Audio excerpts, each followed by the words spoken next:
Hello and welcome back to Golden Axe series in Golden Axe 1. This is the second episode of what is decidedly a very short playthrough. But thanks to the power of save states, Gilius the Dwarf has made it to Stage 4, on the path to the castle that has been controlled by the usurper Death Adder. Death Adder had killed Gilius' brother. That's why we're gonna lay waste to every last member of Death Adder's family. Dave the Barbarian is such a good goddamn show. Barbarian. Barbarian. Dave the Barbarian. Huge but a twit. See, now I have the sensation that I'm playing Lester the Unlikely. No, except Lester doesn't have the ability to take any damage. Gilius can take damage. He just doesn't like it. The wind is blowing. That's a graphic.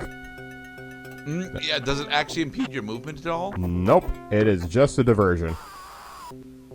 Watch it, because this is a new enemy type. Like the wind had... Not really. We saw skeletons already. Like the wind had scoured the flesh from their bones. Yeah. So does your charge attack not actually do damage? Does it just cause knockback? No, there is no charge attack in Golden Axe series. Well, you mean the dash attack? So what is your horn charge? Sorry, then? When you said charge, I thought like I'm gonna charge up my power first and then release it. Okay. Or more like a tackle. Man, this twang is very much reminding me of Master of Magic. Specifically, one of the more generic battle themes has got that horn section. Now we are running into an even more evil enemy type, the Shades, which are just black and white palette swaps of enemies we've already fought. The Raiders. Okay. Barbarians. I noticed that they have a decent amount of HP, but the big thing that they seem to be able to do is use the Z-axis against you. Well, just stay on the move, you know, attack, and then change your position. Very Streets of Rage style. See, this game is a good transition for people who are fans of the Streets of Rage series. Because you will succeed on a very similar fashion, like getting a hold of your opponent and beating the crap out of them. Because as soon as you enter their Y-axis, the enemy gives you a brief moment when you get to attack, as long as you're lining up your character correctly. But if you stand still for too long, then his friends are gonna try hitting you.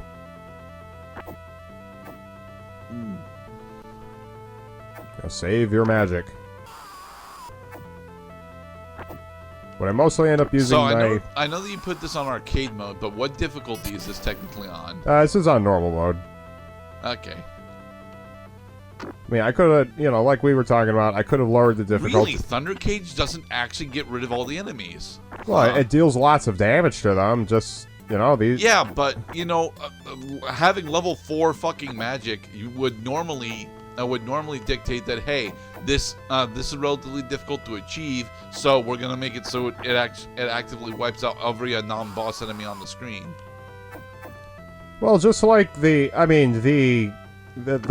police, rocket launcher that Axel and company get to use in Streets of Rage 1. Yeah, it deals lots of damage to bosses. True, it usually kills enemies that are on the screen who are not boss type.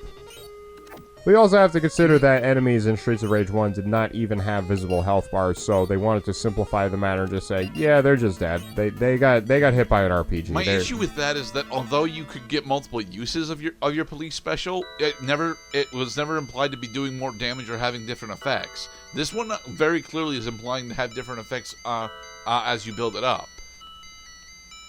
Yeah, that's true. That battle begins.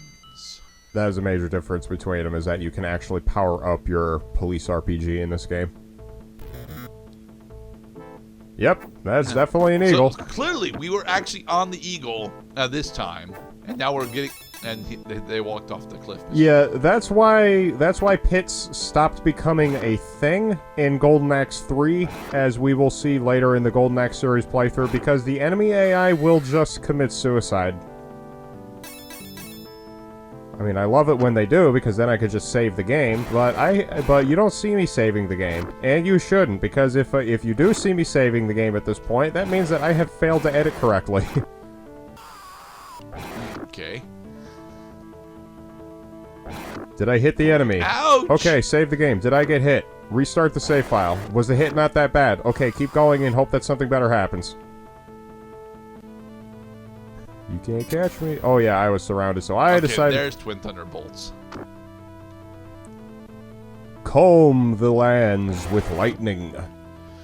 So the big issue that you have with this particular enemy type is the fact that they actually have well, rather one of them has a charge attack that he wants to use on you. Yeah, mostly when he's at a distance and he shares the same X as me. Now, here are some Crimson Behold, Soldiers. the Blood Knight, which is just, of course, a pinker version of the Silver Knight. The bestiary gets a little more extensive, just a little bit. In this game or just in the series? In the series, yeah. Oh man! I mean, they just want you to get pumped for this universe. Yeah, and then I'm gonna hit you. You see, these guys because he has to draw the sword back before he finishes the swing. He doesn't just cut into you. So I get to attack so fast that these guys don't even have a chance to react. But are you actually doing damage is my question. No, you are. You are always doing damage. Okay, you are. You are always doing damage.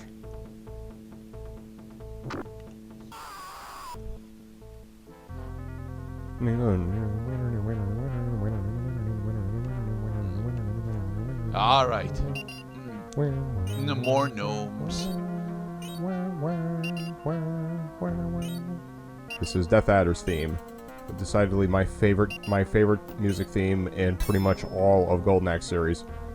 This is your reward for making it this far, as now you get some bitchin' memorable good music tracks to listen to and share with your friends on YouTube.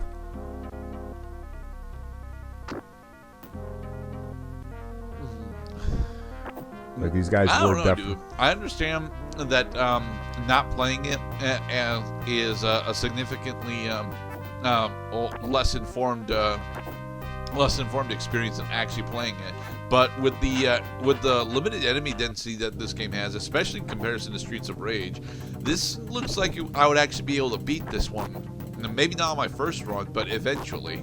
I mean, with practice. However, if you end up in the middle of a clobber spree because an attack of opportunity made you open, you're gonna lose a life pretty quickly.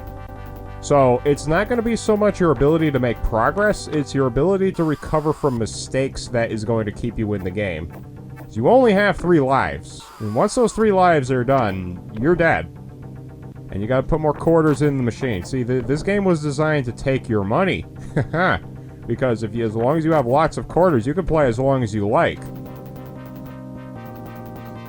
But $20 a quarters is not enough to clear Metal Slug, Mr. Cloud. Well, $5 a quarters was not enough to clear The Simpsons either.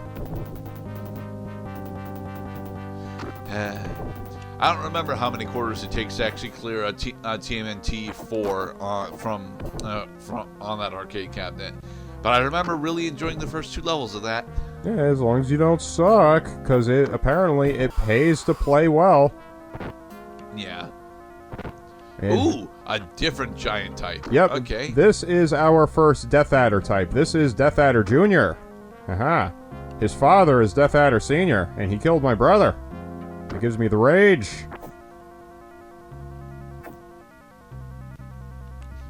So, can you throw the skeletons at the Death Adder? Can you throw in this game? You can throw. You've shown off that you can throw. But you cannot throw enemies into each other in this game is the problem. Okay. It would be nice if I had somebody to partner up with on this epic quest. Because you see, that's the whole point. I don't have a version of Sonic's Ultimate Genesis collection, and you don't have Parsec, so there. Nah. Yeah, when you get surrounded on both sides, you're gonna find me going either to the very top or the very bottom of the screen in order to get away from everybody.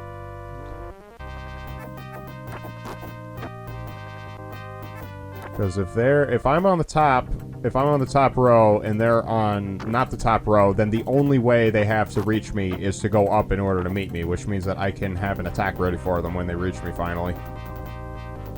At least in theory. The thing with this fight, there is a finite number of skeletons. Your objective is to take out Death Adder Jr.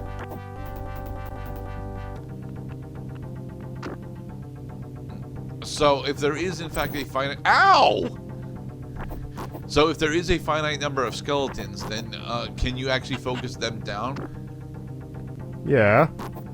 Eventually. I also noticed by watching this that Death Adder is actually switching which hand is holding the axe every time he changes direction. First it's in his left hand, and then watch when I get on the right side of him. That is if I get on the right side of him. I don't think you will actually. From here, you're just gonna loop charge him to death. Yep, because he's too slow. You are too slow, sir. Gilius the Hedgehog. Fear my power. Vengeance! Huh, that was a different death screen. Yeah, just totally break the Genesis speakers, why don't you?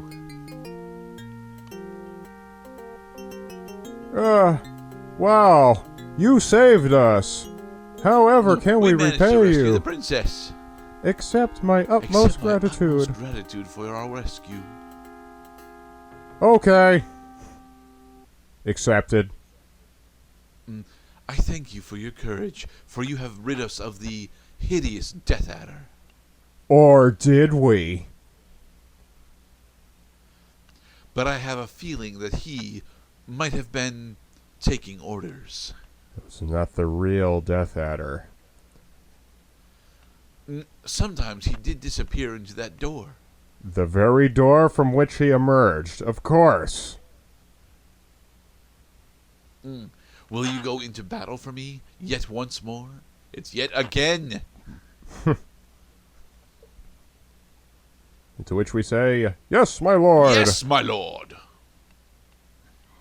Double exclamation point. Yes, my lord. And in the next part, we are going to take on Death Adder's true form. Be safe, everybody.